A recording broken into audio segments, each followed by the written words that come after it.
GNFC में बिकवाली की जा सकती है, जो स्टॉप लॉस में मेंटेन करना, 720 का एक एसएल मेंटेन करे। हमें लगता है इसमें 680 एंड 675 तक के लेवल्स देखने मिल सकते हैं। ये स्टिल इन बैन है आशीष जी, मेरे पास जो लिस्ट है उसके मुताबिक 24 तारीख की लिस्ट में, हाँ इट्स इन बैन, तो प्लीज इस ट्रेड को अवॉइड करते हैं सब। हाँ, आप कंफर्टेबल नहीं तो आप मेरे प्रश्न को स्किप भी कर सकते हैं कि एज ऑफ नाउ मैं कोई कंफर्टेबल नहीं ट्रेड को लेकर, तो आप स्किप कर दीजिए please. Avoid GNFC is in ban. Rajesh ji आपका ट्रेड? वीरेंद्र जी देखिए, मेरी नजर है ग्रैन्यूल्स पे। अगर आप इसका स्ट्रक्चर देखें तो फ्राइडे इसमें एक ब्रेकआउट हुआ था फ्लैग फॉर्मेशन का, और इस ब्रेकआउट का लेवल था 485 का। 486.75 का लो किया है, तो लेवल पे अभी तक तो खरा उतरा है।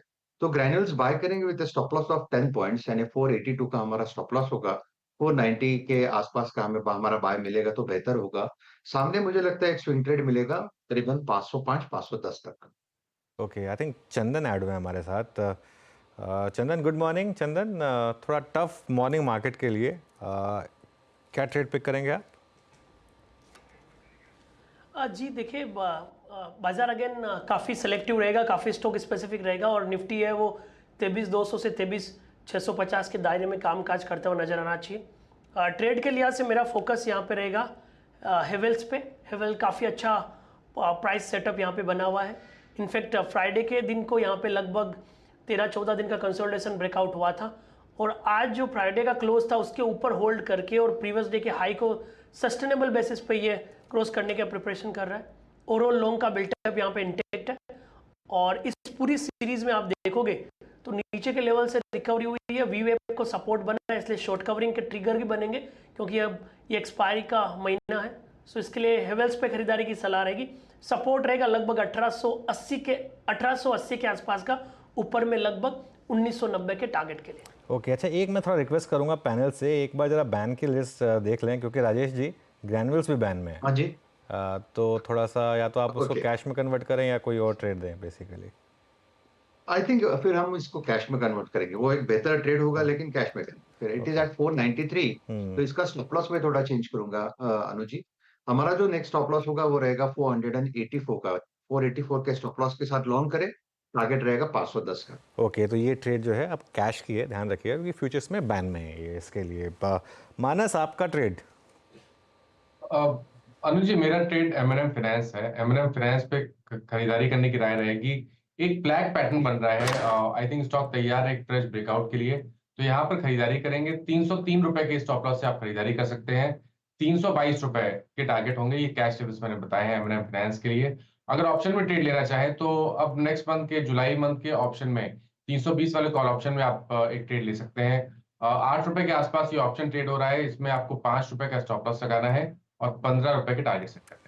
ओके, मीनवाइल हेवेल्स में अच्छा मूव आ रहा है वाकई में। आई थिंक अब डे हाई पर इनफैक्ट अब एफएनओ का टॉप गेनर हेवेल्स बन गया है, ये अच्छा सही पिक किया गया। अब एक आध स्टॉक्स और देख लेते हैं। मेरी नज़र बार बार आईसीआईसीआई बैंक पर जा रही, क्योंकि अगर आज मार्केट की नैया पार करानी है किसी को तो वो आईसीआईसीआई बैंक है। मयूरेश, आपका क्या व्यू है आईसीआईसीआई बैंक पर? इन लेवल्स पर क्या बाय बनता है या नहीं? नहीं, absolutely I think and we are maintaining very positive stance Anuj ji, क्योंकि अगर ग्रोथ को सपोर्ट देना है तो banking industry has to support that, and ICICI bank becomes one of the flag bearers. दूसरी चीज़, अगर आप नंबर्स की बात करें तो जो नंबर्स की एक मुहिम रही है आईसीआईसीआई बैंक की, I think they have been in the right direction. Obviously deposit mobilization एक बहुत बड़ी दिक्कत रही है लार्ज प्राइवेट सेक्टर बैंक्स के लिए, but I think they should also be seeing a lot of normalised activity. जैसे रेट कट स्टार्ट होंगे इंडियन कॉन्टेक्स्ट में भी at the end of this financial year hopefully, और at the end of this calendar year एक अच्छी खासी retracement होगी निम स्प्रेड्स पे भी। और जो रिस्क मैनेजमेंट प्रैक्टिसेस हैं आरबीआई से भी और जो इंडिविजुअल बैंक्स कर रहे हैं, मुझे लगता है ICICI bank is probably there in terms of all these parameters. अगर आप प्रोविजन कवरेज देखें, एसेट क्वालिटी देखें, कॉस्ट टू इनकम रेशियोज देखें, so I think we remain optimistic on ICICI bank.